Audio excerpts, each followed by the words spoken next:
Hello, everyone, and welcome to episode number 42 of the Playoff Push podcast. I'm your host, Jack Dobbins, and today I am joined by a very special guest, former Seahawks and Patriots tight end, Christian Fauria. How are we today?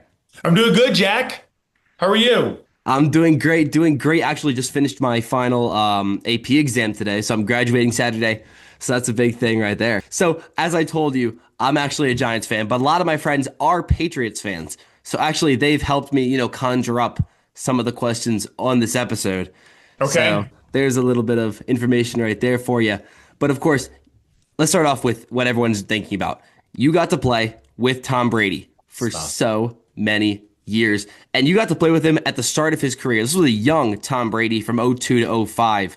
What point did you realize where he was like, oh, where you were like, okay, this guy's legit?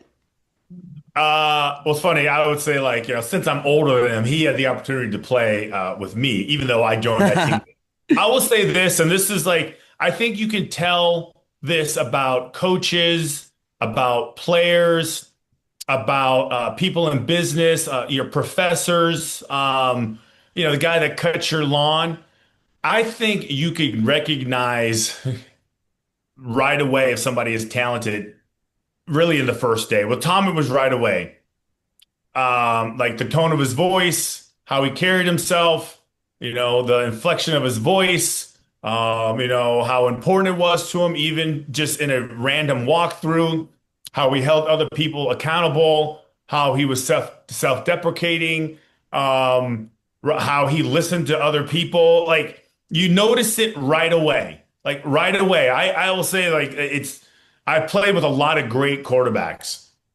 Warren Moon being another one, Hall of Fame Oh quarterback. yeah. Brady, Matt Hasselbeck, Trent Dilfer, Vinny Testaverde, like just to name a few, right? And you notice it right away.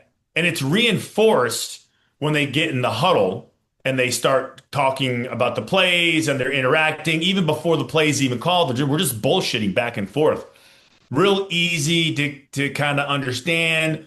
And Brady never called a play with a question mark. There was never any red, right, north, wide option. There was none of any of that stuff. So he said it with, like with a lot of conviction. And even if he was wrong, and sometimes he was, you wouldn't know it. So I would say, and not to just listen, enough's been said about Brady, but I would say, how did I know he was really good? Like right away. Now, I didn't know he'd be what he turned out to be, but I knew he was a really good pro quarterback. And clearly, it led off your tenure in New England pretty well. You led the Patriots in touchdown catches in 2002 with 7. Did you feel like that season redefined your reputation as a player? It was funny. Yeah, absolutely. I spent 7 years in Seattle. I think I had 7 touchdowns.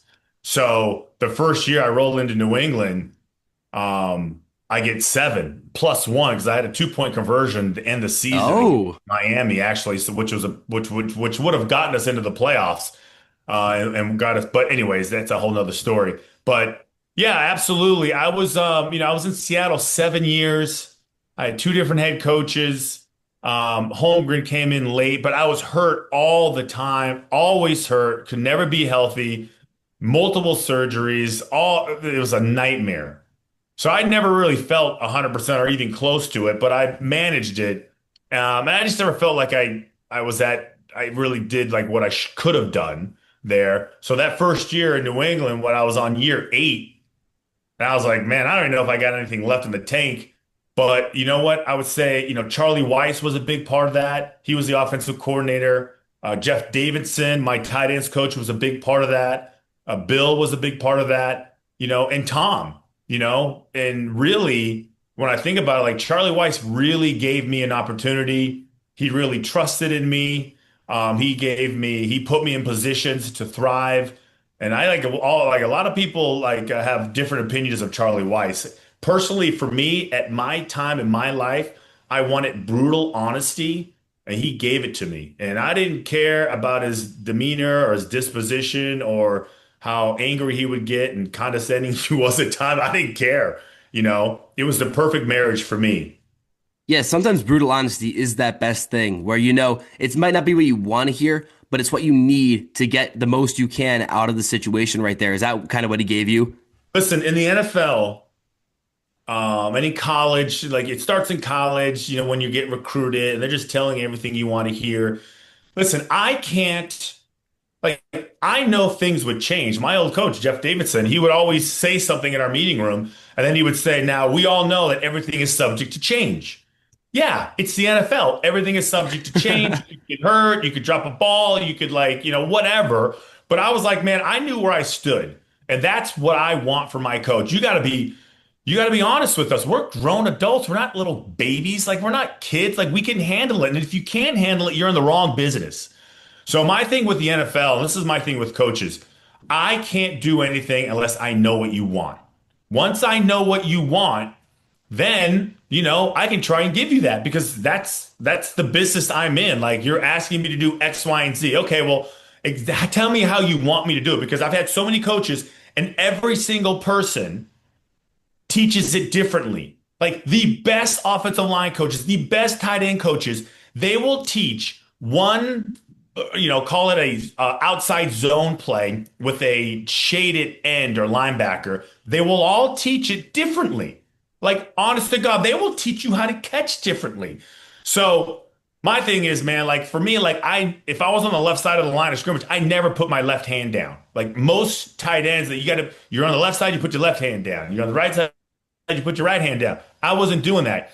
Every single coach tried to break me of it. I was like, listen, I'm fine with my right hand on the ground. It may seem trivial or inconsequential to you, but for me and the coaches, it was a big deal. I just said I'm just not Wow. doing it. I'm just not doing it. I was just as good with it was just I never did it. So but yeah, I think that is like the back to the honesty part. Like you'll see when you get older, you'll have some people that will blow smoke. They'll just like tell you, the safe answer because it's less about you, it's about them. They're uncomfortable with uncomfortable conversations. So they couch the important part and then you leave their office and you're like, I mean, I'm just as confused as when I walked in here. So that to me is massively important to me. Gotcha, gotcha. And of course, those all go back right to the coaches and what they teach you on their individual bases right there. And with those 7 years in the Seattle before joining the Patriots, how different were those locker rooms and what did New England do to give you those two Super Bowls that Seattle didn't? Well, it's funny. So in Seattle, man, we were stacked with talent. Okay, but our coach was Dennis Erickson, and I love Coach Erickson. I love him, but he was just real loose, and the rules were, and there was always a sliding scale, and we were always 8-8 or 7-9. This is back when you had 16 games, and we always lost some game that we should have won. We absolutely should have been a player when Coach E was our coach. He gets fired. Holmgren comes in. And Holmgren comes in and he instantly just changes everything. He rolls in with credibility, accountability, of a huge ego, and a huge resume from his days at San Francisco and his days at Green Bay, and now he's the GM and he's the head coach of the Seattle Seahawks. So we made the playoffs and won the division the very first year, and eventually they went to the Super Bowl. So the one thing I think is always like I would say part of the equation for every championship team I've been on, or just call it great team, and maybe we didn't win a championship because when I was in college, we had an unbelievable team, but we didn't win it. But man, we were really freaking good. We ended up like second in the nation in 1994. But anyways, they all have the same thing in common. They have like a strong core of players, right? Like even with strong personalities, they all have just a unified understanding of what's expected, right? Regardless of status or money, like we all are kind of working for the same goal. And and the message from the coach is pretty clear. So there's no confusion. So someone can't. So with 52 guys, 53 guys in a meeting room, more than that, based on practice squad players, when they all leave the meeting room, they all leave with the same message. They're not. No, the guy next to me isn't hearing something different because the coach is saying it pretty clearly, and we're all unified with what we want. So we're not like seeing ghosts or making things up. So in Seattle, we had a great group of guys. In the first 4 years, it was just, man, we just couldn't get our shit together. When Holmgren rolls in, similar group of guys. We got our shit together. We were winning those close games. We were battling through injury. We were running through the doldrums, which is like, Thanksgiving when you're just tired of football. And we were successful, right? That was a good group of guys. In New England, right away, you asked me what the first thing I saw about Brady, right away, leadership everywhere. Captains, there was at least 25 guys on that team that could be captains in any team. Like it really could, they could be the captains, the leaders, Oh, most definitely. very, very strong personalities. But they only have four, but any one of them could have been a leader. Like they were leaders, they just weren't captains. Gotcha, gotcha. And of course, yeah, those Seattle teams were loaded. You get, as you said, Moon and Hasselbeck at quarterback. You had Galloway and Jackson at wideout. But yeah, so it was just like a team issue that really didn't lead to success on the field record wise. I think that the thing that was missing is, when games came down, there was always something that we didn't do. Like we couldn't win the close game. That's why we were always 8-8.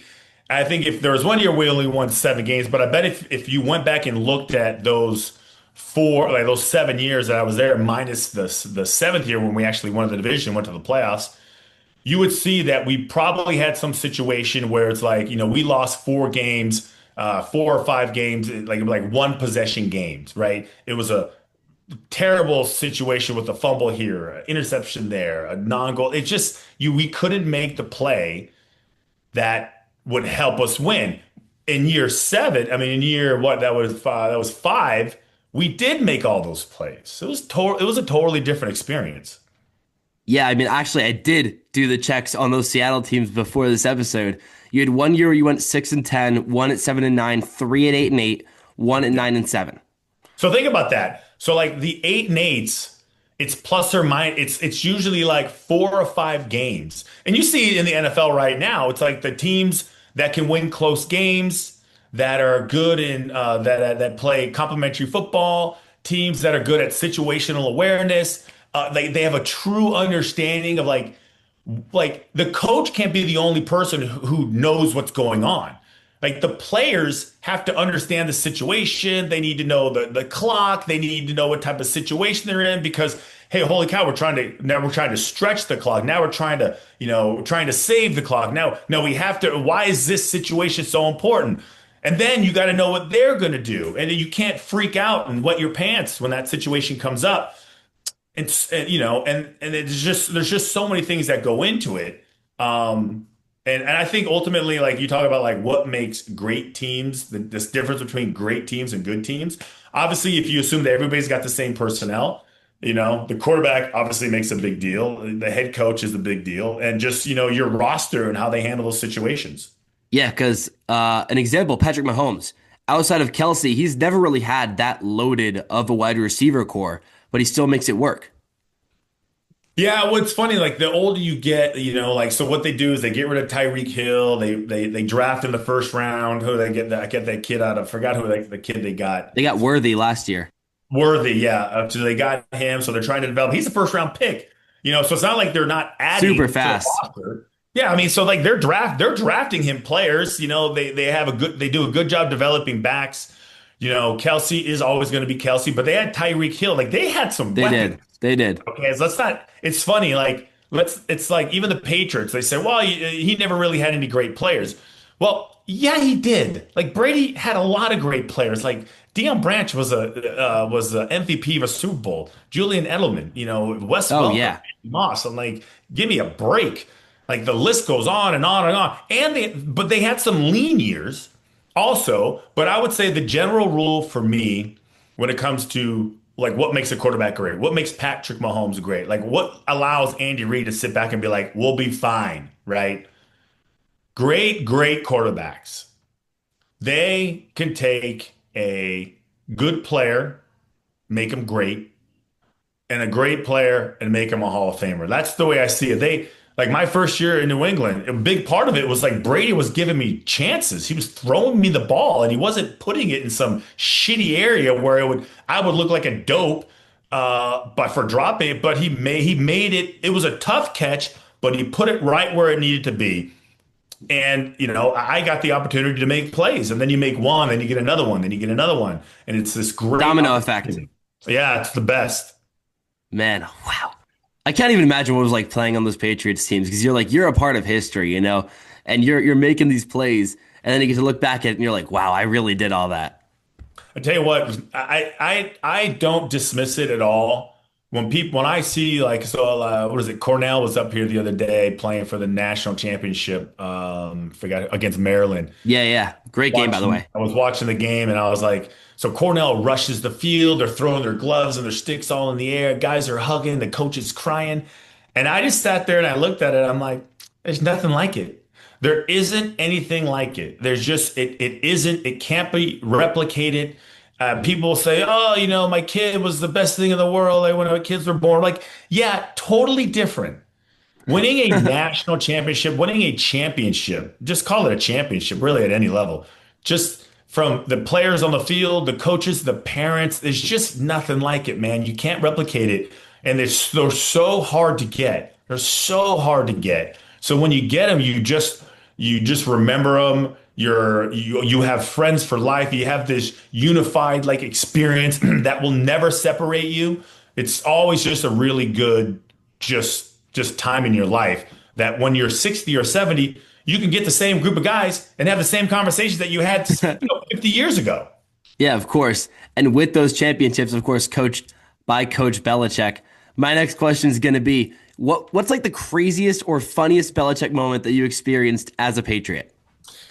It's funny, like I don't have like crazy stuff, I don't really have anything like Was that. he really that baseline where it's just like everything was just standard?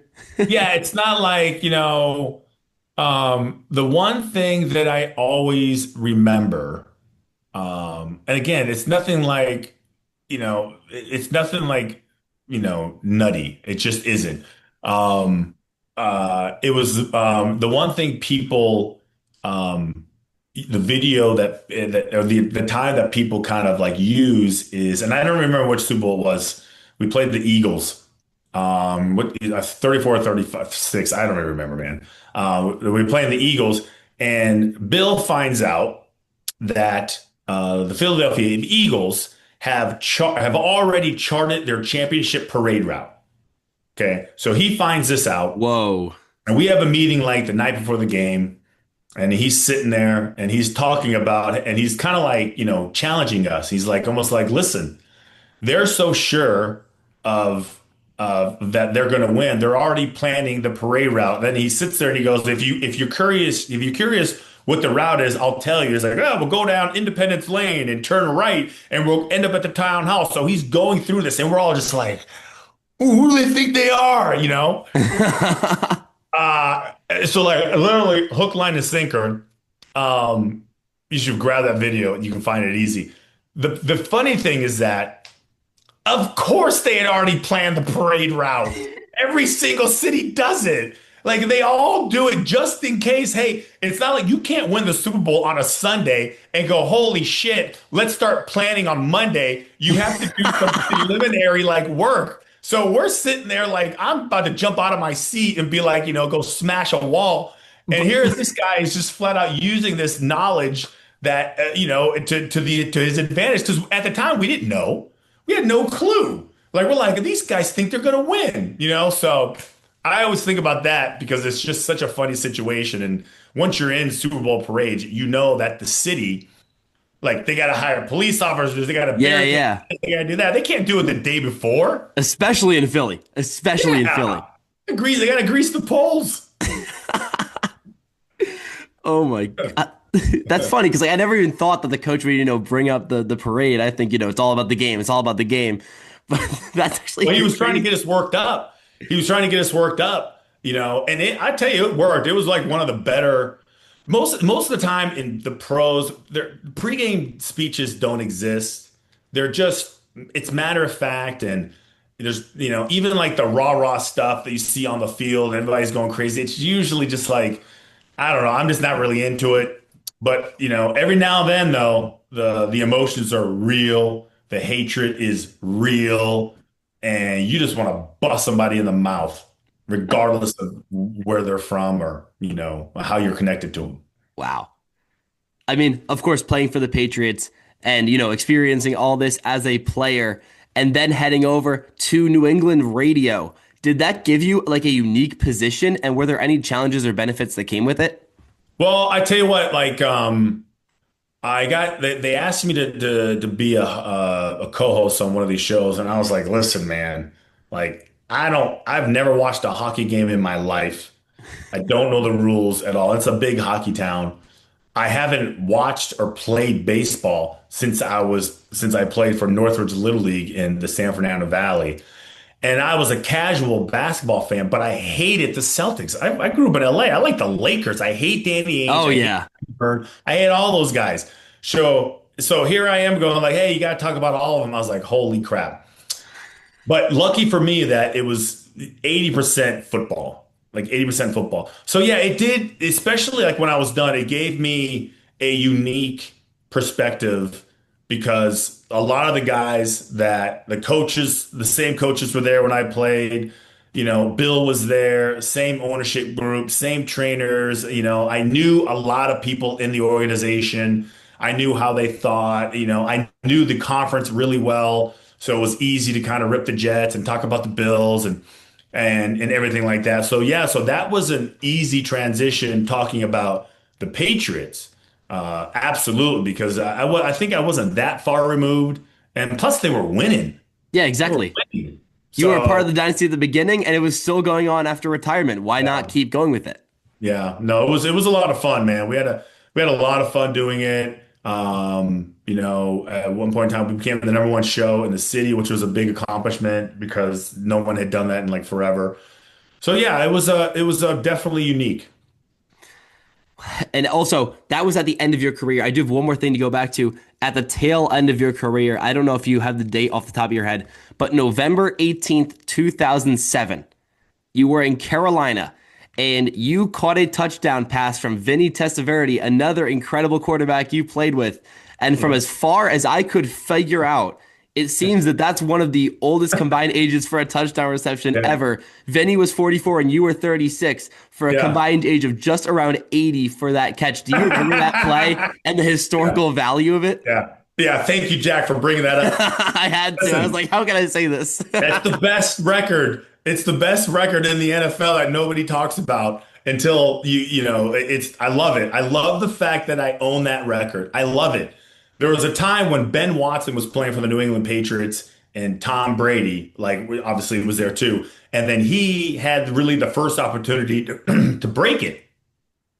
And every time the Patriots would play and they would get to the red zone and they go, I was like, don't throw it to Ben. Or they throw it, I'd say, drop it, drop it. I was openly hoping that Ben would drop the ball just so I could keep that record. Yeah, dude, that was really fun. I can't, it's to me, I love that record because it's just really unique in a Yeah, way. yeah.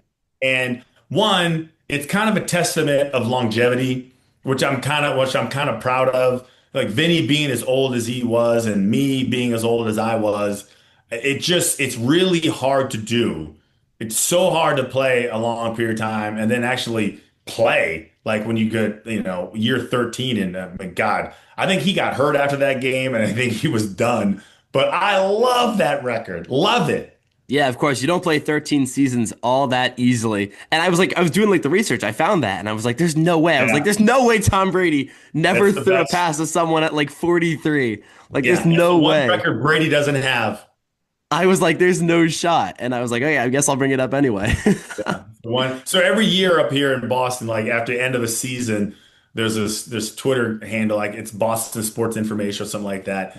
They'll always like list the people who are closest to that record. And then when the season's over, it's like another year safe. It's kind of fun. That's amazing. And of course, you played in a different era with Testaverde and all those great quarterbacks. Now you get to watch guys like, of course, Kelsey and Kittle and all those other great tight ends of the modern day. How do you feel the positions evolved since your retirement back in '07? Man, I tell you what, the tight end it's amazing. There's almost like three different types of tight ends now. And the traditional tight end really doesn't exist. A traditional tight end is hand on the ground, blocking this guy, blocking that guy, and running routes. Like it's to me, it's very specialized. You have your flex tight ends, you have your H tight ends, you have guys that are just tall and lanky. You have the George Kittles of the world that who takes a lot of pride in, run blocking and being physical and using up all his energy to set the edge. And at the same time, like the dude won't run out of bounds. That's just the way he is. That's the way he was taught early on in his career. But I would say the one thing I think it's like they're such an important part of offenses now.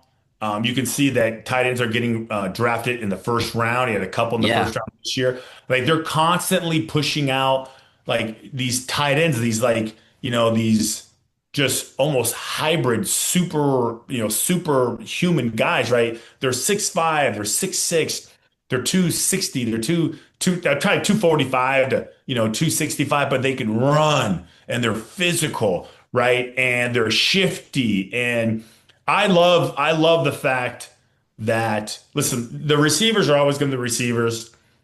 The tight ends are becoming so much more valuable than they used to be based on how much production and how many mismatches. Like they're really starting to integrate them into the offense, and the college game is providing all exactly. these different body types and all these different, and the college offenses are doing this and doing that, and just the guys are huge, like they're 6'6" and 6'7". I mean, there's your 6'3" guys in there too. Yeah, yeah. And you see these guys on cleats, in their cleats, like on the field. You're like, holy Jesus, you're an avatar creature. What the hell? What lab were you made in?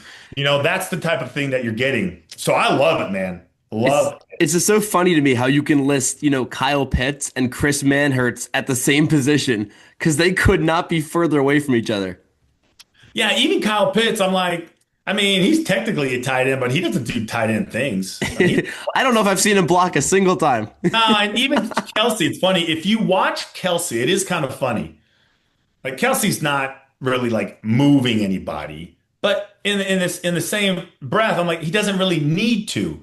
He just needs to get in the way. The backs in the league are so good that arm tackles don't get him down. So you don't have to pancake anybody. You just have to, hold the line. You don't necessarily have to set the edge, but you can't give up ground. Just be a So moderate annoyance. yeah, and you'll see a lot of coaches will say the same thing. Like every now and then you'll get this guy who's just, listen, he doesn't fuck around and he likes physical contact. He likes to put his hands on your chest and he likes to move you around against your will. I was like that. There's not a lot of guys like that. There just aren't. They'll bring in a bigger guy to do that. He'll be specialized blocker that'll go out every now and then, but he's not the every down guy. Yeah, yeah. And from your era, if you could take one tight end that you either played against or that was a great tight end of your era and drop them in today to dominate, who would it be? Man, there's a lot. I would say any tight end from my era, if they were given the similar opportunities, they were all great, all tough. I mean, even my draft class was, Mark Bruner and Kyle Brady and Ken Digler, who went to Indianapolis and played at Illinois. Like just us four alone, all those guys played forever. Like Mark and Kyle played forever. I mean, they played one more year than I did. But ultimately, like for my era, like all of them. I mean, the ultimate guy. Oh my God, why am I forgetting his name? I can't remember. I can't believe I'm forgetting his. Oh well, but there's a ton of them. There's one guy who I always think of, way before your era. Of course, this Who? is more like my dad's era, but Kellen Winslow was like Oh just yeah. such a great guy. And he played back in like what, like the 80s and 70s. Well, Kellen Winslow again, tall, smooth. Like if you'll take Kellen Winslow and then take Mark Bavaro, right? Mark was, Giants legend. I mean, he was just I mean, the only thing that screwed him up, the only reason he's not in the Hall of Fame is because he just got hurt, But he had some years where like, holy shit, he was Gronk before he was Gronk. I Yeah. mean, even like Jeremy Shockey, I loved his game. Giants legend. Zach Ertz, I love Zach Ertz's game. Big, tall, strong kid. Went to a predominantly went to Stanford, but was blocking at the line of scrimmage, and he still flexed out. And he goes and doing all sorts of things. All those guys, I love them all. Yeah, I mean everyone. A tight end is such a fun position to me because they're not like the flat as flashy as the wide receivers, or maybe not get paid as much as the tackles, but they do what both of those do to pretty good levels. No, Jack, and I mean this in all sincerity. The second hardest job in the NFL after quarterback, when it comes to what you're expected to do, all the different body types, all the different positions that you have to line up, how much of a volume, the volume that you need to know of the offense, and is the tight end position. Like the tight end position is easily the second most hardest position to play. Now you can say corner because it's like a skills thing, but they line up on the same side every time. They take one guy. Okay, I'll just follow this guy around. Like they need to do a couple coverages. As a tight end, you got to line up everywhere. You got to know what the tackle's doing, the guard is doing. You got to know the wide receiver position. You got to know the back position. They don't. You can never hear the freaking snap count. They like to keep it a secret. You got to know who the Mike is. You got to know who the Sam is. You play against everybody. They move you around constantly. So the volume that you need to know is second only to the quarterback. That's it. Second only to him. Wow. So that's the truth. Like that is flat out the truth. You ask anybody who knows what they're talking about, and if they say corner, like, yeah, it's difficult to play corner. Like, yeah, but you don't gotta know much of anything to play corner. Stop it. Like, okay, you're gonna take out, you're the best corner on the team. Okay, find the best wide receiver. Wherever he goes, just follow him. Okay.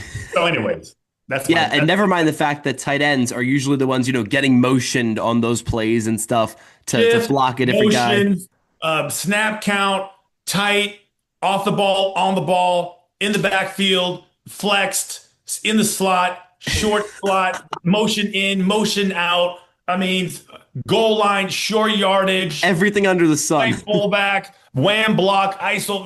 It's ridiculous. I wish I could be one of those fat cow offensive linemen who literally line up in the same damn spot every single time and just block the same guy. He lines up. He's with his buddy. His buddy tells him all the stuff, and they just have their own little relationship. Oh my goodness.